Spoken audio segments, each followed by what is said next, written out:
Mbote mingi balandi ya Silhouette TV. Nzamba pambola bino nyonso lipa nyonso bozo kolanda ngai. L'église corps du Christ, que Dieu vous bénisse. Et sika ezwami bino au na Congo la RDC qui chasse la capitale. Eza na intérêt na mboka na biso, que Dieu vous bénisse. Partout en Afrique, partout où vous me suivez, que Dieu vous bénisse. En Europe, aux États-Unis, que Dieu vous bénisse. En Asie, que Dieu vous bénisse. En Océanie, que Dieu vous bénisse. Tozoko koba maloba na biso mikolo nyonso ndenge toyokanaki ke na bando koleka mikolo nyonso to partager na bino thème na biso mikolo nyonso o tozoko voler na ngwe lobi devint un être vivant. Tolobaki likambo yo déjà nde tozoko koba nango kaka le grand thème na biso, vous devez devenir un être vivant. Tomona ki esika wana ke lorsque nzambe akelaki mutu Moto Nzamba qui est là, qui a bougé, il lui manquait le mouvement.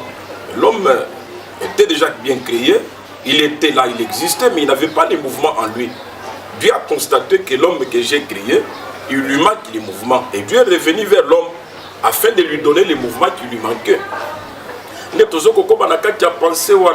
En même temps, j'ai fait une intercession pour vous qui me suivez, afin que Dieu puisse vous donner les mouvements qui vous manquent. Moto esengela ningala na vie.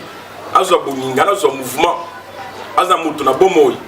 Celui qui n'a pas les mouvements, c'est un mort vivant. Parce qu'il ne bouge pas en lui.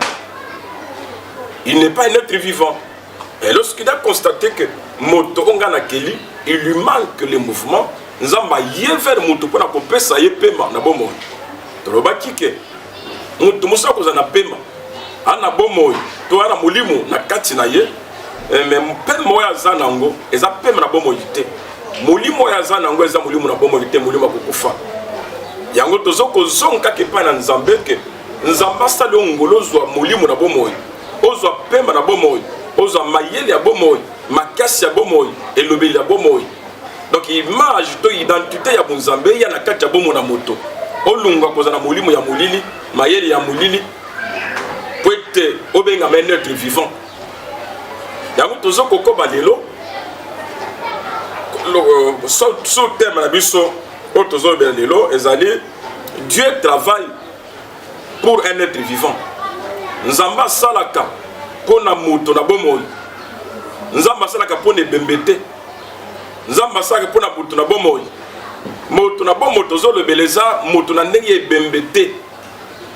Mais moto o azana lolenge ya bonzambe nature ya bonzambe kati na ye nde moto na bomo ye wana oyo kati na ye ya la volonté de Dieu, l'image de Dieu, les caractères selon volonté ya nzambe tala moto na bomo ye wana nde moto oyo nzambe azo travailler pour na ye mikolo nyonso.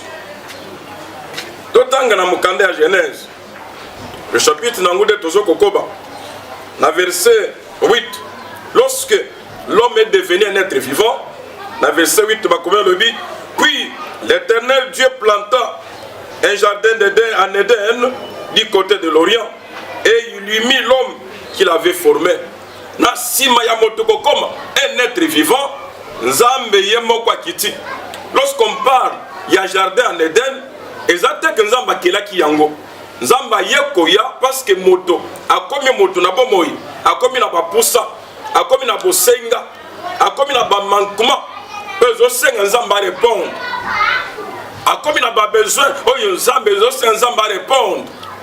Oyo moko moto a la capacité de ya ko répondre selon bosenga motema na ye. Et lorsque Dieu a vu que moto maintenant a na bosenga songolo pakal. Oyo moko il n'a pas le pouvoir mais la possibilité ya ko posséder ce qu'il a besoin. La Bible dit que maintenant l'Éternel Dieu lui-même est venu pour la deuxième et troisième fois. Il est venu pour planter en Éden. Lorsqu'on parle d'Éden, on voit quoi? On voit un séjour agréable. Zambaye kolona nakati Éden, un séjour agréable. Zambaye kolona. Azolo nanan, azolo na pona moto.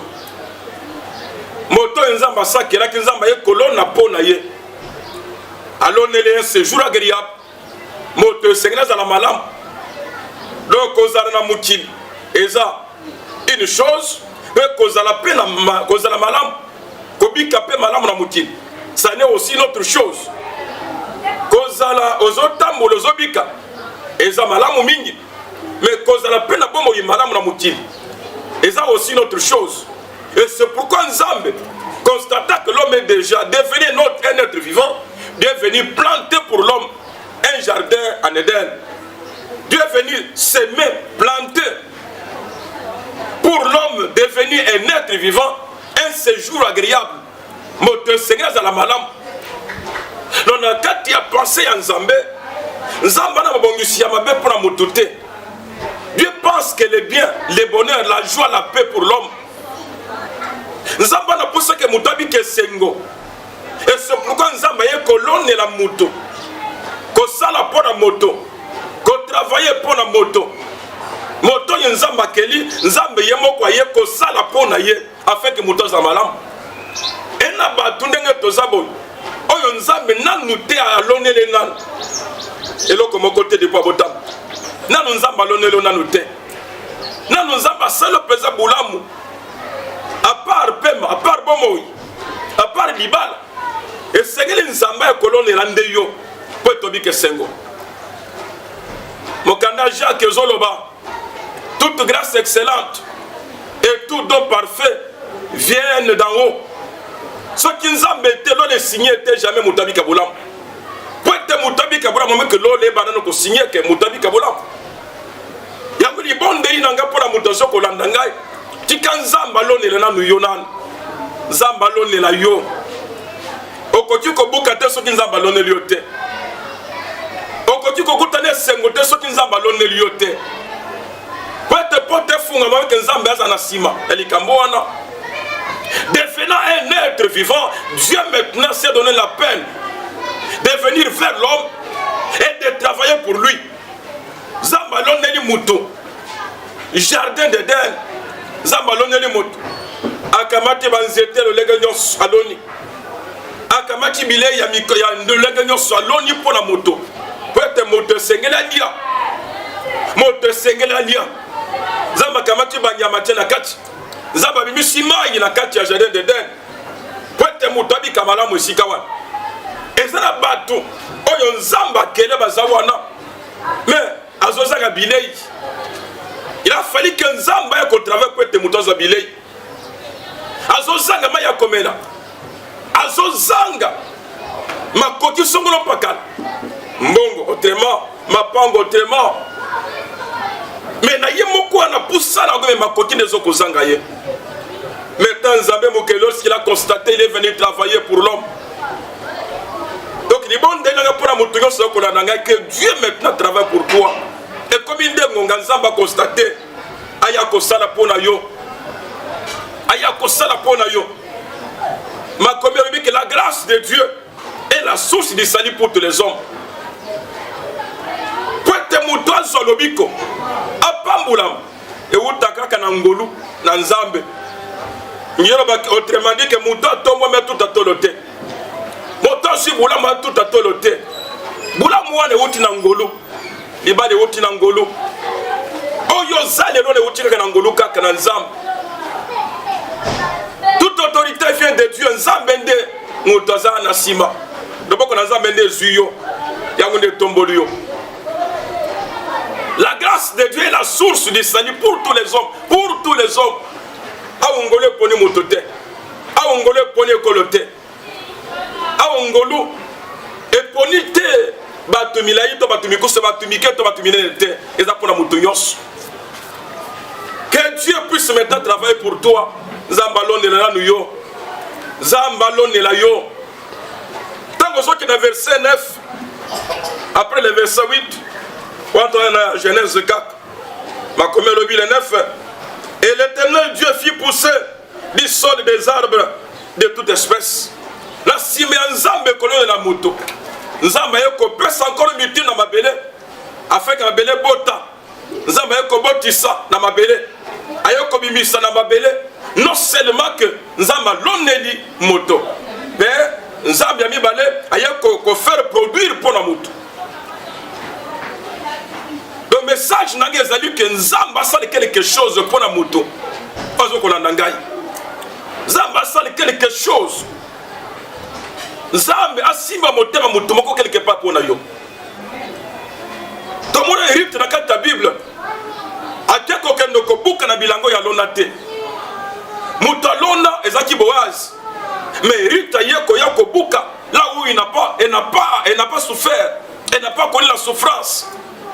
Mais ateko buka na lobi te ko travailler za mabe na lobi bongo te na lobi ko kipe ko travailler au loni mais na période ya ko buka ozobuka ezana kaka mo pepe eloko na kati ezate alors ce qui nous a pas contre na kati te okoki pe kolona biloko me biminde stérile ça kebota nzambe ndi mutu abotisaka ye nde mutu ana makota kobimisa eloko esika eloko ezaki te tozonga epai na nzambe tondimela nzambe toluka nde nzambe tokota nde mozindo nabondeli nzambe pour quiconque me suit en ce moment partout où vous êtes que Dieu puisse se planter pour vous, que Dieu donne à la terre de produire aussi le bonheur, la joie, l'autorité.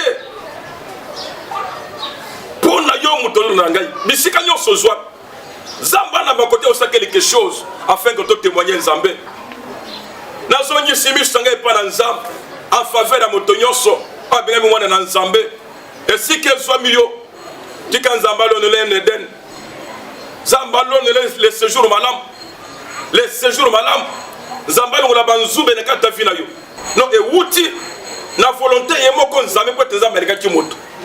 Parce que Dieu t'aime, que Dieu mette un plan pour toi en Éden.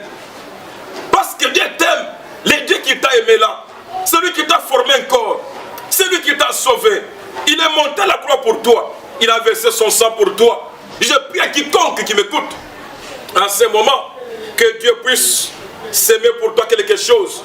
Zambalo ne leonano, Zambalo ne leonano bolamo, allo ne le sengo, allo ne libakomo comme alam. Allons la yonde zamba kota kata vi na yo o ezaki impossible comme possible zamba salake mabele o ezaki kokauka ebimisa ebota ma sens de gloire ebota témoignage ebota bola afin qu'on témoigne ensemble. Ma condition devient un être vivant, à condition soit un être vivant zala moto na bomoy longo ko zala moto na molimo ya molili zala moto na bomoy ko tambu savina na makalisa bo moto te mais tambu savina na makalisa bo nzambe zala moto na bomoy. Lorsque tu deviens un être vivant, Dieu va se donner la peine de travailler pour toi. Bola munyo sozo na mukira soki nzambe te mutape sinzel e ko yakate. Ma comme le qui dira que quelque chose arrive si l'État n'a pas ordonné. Tout ce qui arrive dans nos vies, et ça parce que Nzambe a ordonné qu'il y ait la carte de la vie. Na bonde l'inza. Et ça n'a moi si mon kazo ko bonde. Et ça moi na kazo ko lukaka mikolonyo sur quelque part. Tika Nzamba lone na yo. Tika Nzamba boti sapona yo lukum. Ma sans la fait qu'on témoigne. Tika Nzamba comme sujet à témoignage, il y a adoration, il y a louange pendant ce temps. Que Dieu puisse se planter pour toi en Éden quelque chose. Un Éden le séjour agréable, séjour à témoignage. Il y a qu'au sens de l'ensemble. Est-ce que trône y a Nzambe Mouké? C'est-à-dire que na pusaka kana ba loyembo ya mai na misu ya milelo. No trône y a Nzambe d'après ngai. Et après na pusa na loyembo ya louange. Moto azoko pusa liboso na Nzambe na azoko yemba azoko tato na Nzambe na Nzamba saleliye. Donc le trône de Dieu n'a pas besoin seulement de voir nos larmes tout le temps. Dieu aussi a besoin de nous voir en train de les louer, de manifester la joie à cause de tous les bienfaits que Dieu a fait dans nos vies. Nous avons besoin que Dieu puisse aussi planter pour nous un Éden, un séjour agréable. On y a pour accompagner notre mobilité. Zambalo ne lo bolamo. Zambalo ne lo bolamo yo mutoko landangai. Zambalo ne le sengo. Alors nous libala zamba simba motema quelque part a obligé motoa a obligé mokonzi atala kata ndoto zamba peut s'habiter zamba obligé motoana. Dans mon kata Bible lorsque et Jonas azoko kende kota bana ko kima Tarsis mbisi melie na mabondeli na ye na kata libumu mbisi nzamba yoki makomelo biki l'Éternel parla au poisson na version mosusu l'Éternel ordonna au poisson nzamba pesi mitindo mbisi yokaki pe sanzaki ngape na zokoloba ke nzamba pesa pe mitindo na muto quelque part afin que muto wana aya epa na yo akutana na ezana Moïse avi na yo que Dieu puisse implanter pour toi un Éden. Zambalo ne ce jour agréable, ce jour est sengo. Il y a kimia, il y a boulam, il y a kosepela. Et si qu'on kanisa quitte, et si qu'on tchakata ma kanisité nzambe, à ma côté on sait quelque chose. Que Dieu vous bénisse vous tous qui me suivez. Dans le bikaka que nzambe a travaillé pour la yomutozo pour la ndangai. Zamba et si kaza, a 2 minutes, 1 minute à compenser pour la yo. Akanisa pour l'ande comment commence mobile, oiseau comme atako qui n'a pas les secours. Ana soutien mon côté. Ana likia mon côté pas mon côté na mouti. Ya yeli kia pas nzamba za likolo. Tikanzamba lo ne lo en Eden. Tikanzamba pesa mitu na mabele bota gloire, louange, adoration afin que témoigner nzambe. Que Dieu vous bénisse partout vous me suivez. Je m'adresse à Bande Kognonso. Oyo bazolanda biso na Siloé TV, bo s'abonner, bo partager message oyo, bo partager à Bande Komososo, bo like yango afin que mikolo nyonso bo zape makoki ya kolanda kabiso te Bande Komososo pour travers bino ote makomelo be question ki mutuma kwa ndimeli nzambe akobika pe ensemble na famille na ye mobimba partager pe na Bande Komososo programme bisa ke mikolo nyonso o bando komona biso na Siloé TV. Abonnez-vous et puis likez et appelez le lien kolobaka amen afin que nzamba mona pe bino pona lelo na suki na ngai aw ibota mobimba Siloé nzamba pesa bino nzamba bomba bino apambola bino le corps du Christ partout dans le monde que vous me suivez. Que Dieu vous bénisse. Merci beaucoup nzamba pambola bino.